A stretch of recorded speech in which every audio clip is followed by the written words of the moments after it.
Hello, ladies and gentlemen, and welcome back for Future Amiibo Superstars card of AWW. We're going to have a lot of action here tonight as we continue on with some stories from last week and some more matches that are just to see some newcomers come out and show out for you fellow viewers of AWW. And we know how much these future Amiibo Superstars love to show out, and I am excited. I'm always keeping my eyes on the new talent. Alrighty, let's get started with the first matchup. Alrighty, and getting started with the first match, one that I'm definitely excited for after the explosive entrance that this competitor always makes. We have the anti-vaxxer, Anti-Vax, going up against Vigilante Justice itself, Rigid Cobra. Listen to me and listen to me well. I am never on the side of the goody two-shoes justice prevails over all type, but Rigid Cobra just does it in a different way than most of the guys. He is brutal. He snuck up on this man, Anti-Vax, after his victory against Blandenborf last week and took him out cold-bloodedly. I am very excited to see more of that in this matchup. Yep, the head-twisting action that is Rigid Cobra when he comes to the ring. The ordnance strikes, the artillery, grenades, cardboard boxes. There is nothing this man is unfamiliar with when it comes to combat entertainment, and we are looking forward to seeing all of it in the first match. Alrighty, and getting started, Anti-Vax backing up as the timer goes to 1, definitely still feeling the pain of having his head twisted 90 degrees to the left. Oh my goodness, Rigid Cobra pulling out no stops as he pulls out all of the ordnance strikes here at the begining. Ooh, anvil to the head. Ooh, pickaxe to the brain. And the TNT tactically placed. We're seeing the tactical that is Anti-Vax. You know, Rigid Cobra might be a tactician when it comes to the battlefield, but when it comes to in-ring stratagems, Anti-Vax is through and through one of AWW's smartest tacticians, Eric. And I will give him this, the man fears nothing. You saw Rigid Cobra pull out a fucking rocket launcher point blank, and he lights him on fire with a lighter. That takes balls. That is true, and you have to wonder if it's because he knows that Rigid Cobra is constantly doused in gunpowder. All you'd have to do is touch a flame to that guy just to light him on fire. Ooh, Rigid Cobra laying down on the side of the ring, trying to get a tactical advantage. Uh-oh. There we go. Oh, what am I hearing? What am I hearing? The helicopter blades above the building. Here they come through the open windows. God! Jesus! Oh my God! And good night as the first stock is ripped away from Anti-Vax by tactical ordnance. Ooh, with that strategically placed bombs showing that he is not one to be afraid of explosives. We have Rigid Cobra hiding in the obviously box. taking a second to recuperate, maybe make out the next plan with a giant axe kick to the head. Axe kick. Ooh, Anti-Vax catching him with the final. We know this one to be devastating. Ooh, and there we go. As Rigid Cobra's brought down to his final stock, Anti-Vax must be feeling some type of way after how he was snuck up on last week, Eric. If there's one thing that we know Anti-Vax doesn't like, it's to be snuck up on and taken advantage of. Yeah, he does not like his rights to be taken advantage of, which is why he is an avid anti-vaxxer. That is true, Eric. And, you know, while the guy might be, you know, of... Finally, Rigid Cobra gets some use out of that rocket launcher. The entire match he's been trying, and I've been waiting. And you know, while the man might be of poor health from the sheer amount of diseases he's allowed to ravage his body, one thing it has given him in exchange is sheer resilience, Eric. He was able to walk away from having his neck snapped and laid down in the middle of a ring to come back and put on an absolute show for us. Oh my God! Oh my God! Oh my God! The helicopters are back! The 3 explosions! Boom, boom, boom, boom, The 3 boom, explosions! boom! What the fuck? That was incredible! And here he is crawling to the side of the stage as he's giving his fans the signature Rigid Cobra's vigilante justice pose as he watches over the city he protects. I'm going to be completely honest with you. In the final, going to the match, I thought Anti-Vax had it in the bag, but then Rigid Cobra said, I'm done playing games. I'm pulling out all the stops. Homing rocket launcher, immediately into a mortar bomb, gets his final attack helicopter, comes in, and he finishes it in emphatic fashion. And as I try to calm myself after that first matchup, we move on to the second matchup where the Gerudo Tribal Chief looks to rebuild his reputation after a devastating loss. Blandenborf up against Peach Crumb. All right, the younger sister of Breadcrumb coming up against the Gerudo Tribal Chief. Obviously, both are royalty in their own aspect, but if I were to put my money on anyone, it's the big green guy with the powerful purple fire.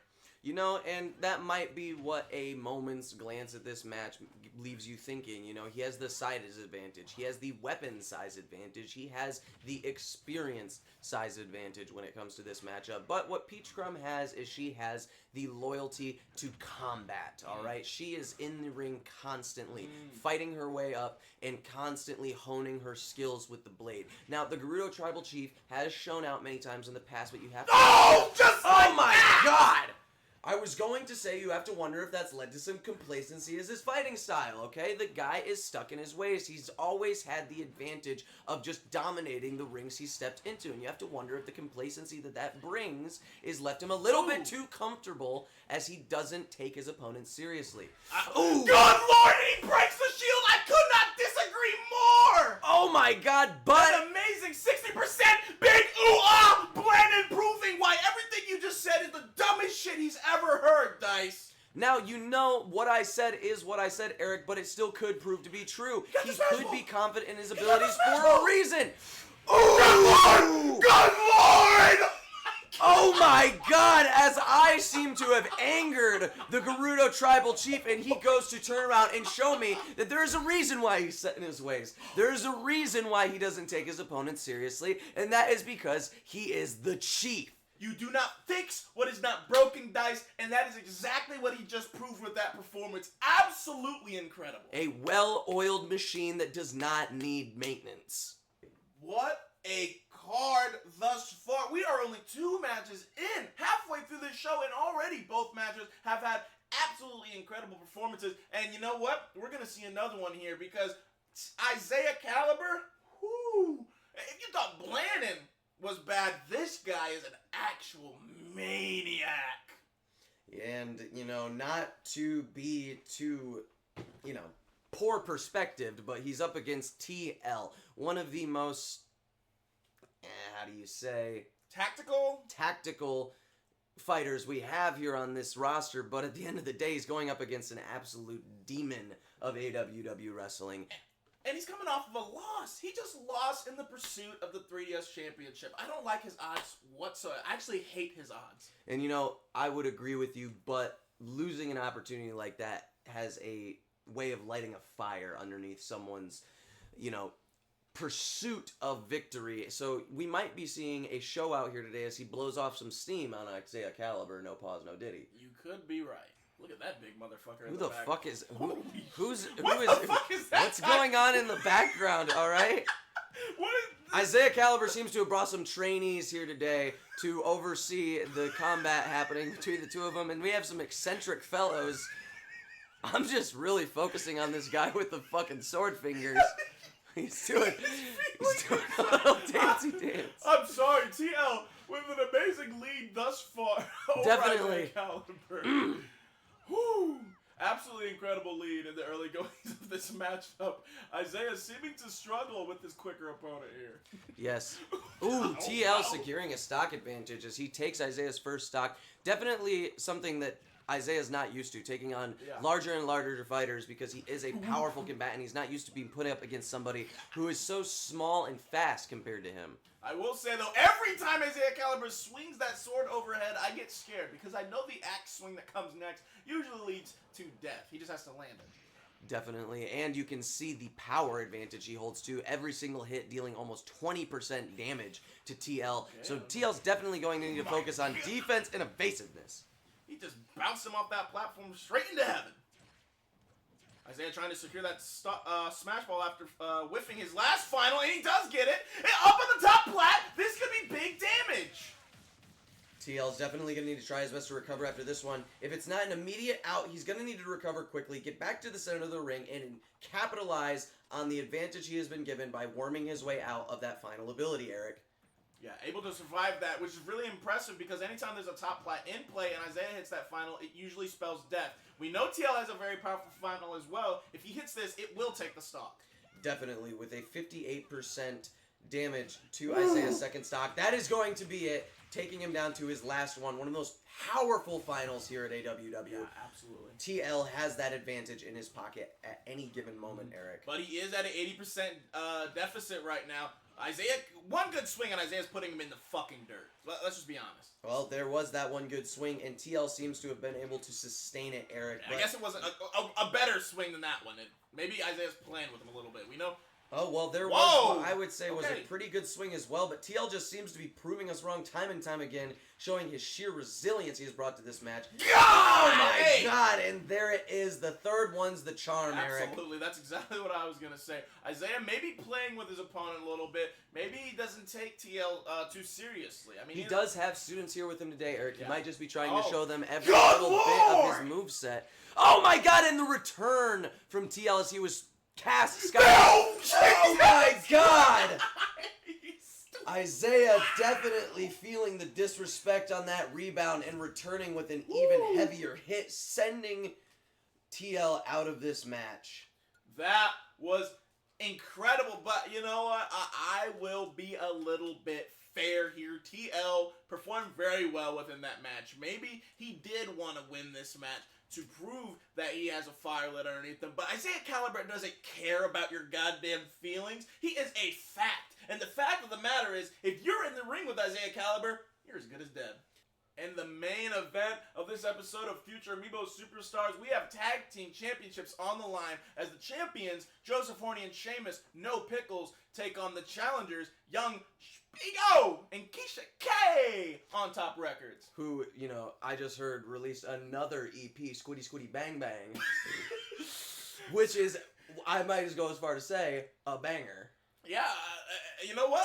I haven't heard any other new singles because that one just sounds so, that EP sounds so enthralling to me. I'm going to have to go give it a listen after this matchup, especially if they come out with the title. Three-song EP, Squiddy Squiddy Bang Bang, The Return, and The End. Alright, tag team championship bout. This is going to be absolutely incredible if the rest of the F.A.S. card tonight has anything to say, speak for it. Ooh, Joseph Horny starting off with his shock rods, bringing them out of the bedroom and into the ring. Gross. I would not want to be Beego or Keisha on the other end of that object. Definitely not, as there is plenty of venereal on the end of those rods. Gross. Keisha and Beego both taking it to Joseph Horny. Pause. No Diddy. Definitely feeling some type of way about his conduct here at the beginnings of this match. You know, I heard he did say something rather untoward to Keisha K, you know, backstage before the match. He went as far to say that she's just the eye candy to Beego's record label. She's not a real artist. Honestly, a little out of character for Joseph. Usually he's very, very respectful of other women. So maybe Keisha said something to bring that, maybe something about Sheamus to bring that out of him. Hey, well, you know, Keisha is one to call it like she sees it. You know, she has, and, you know, her you know, inclusion on Ink About That Squishy, she had a lot to say about some other female artists in the industry, and you have to wonder if that extends to wrestlers, too. It could, and Keisha secures the smash ball that Joseph was working on for so long with impressive side tackles, and Sheamus shuts that down immediately, and Beego answers back by taking out Joseph. But notice, Sheamus hasn't lost a single stock. Ooh, Sheamus definitely showing out for the wet. Wait, no pickles. My bad. I mean, they probably do get pretty wet.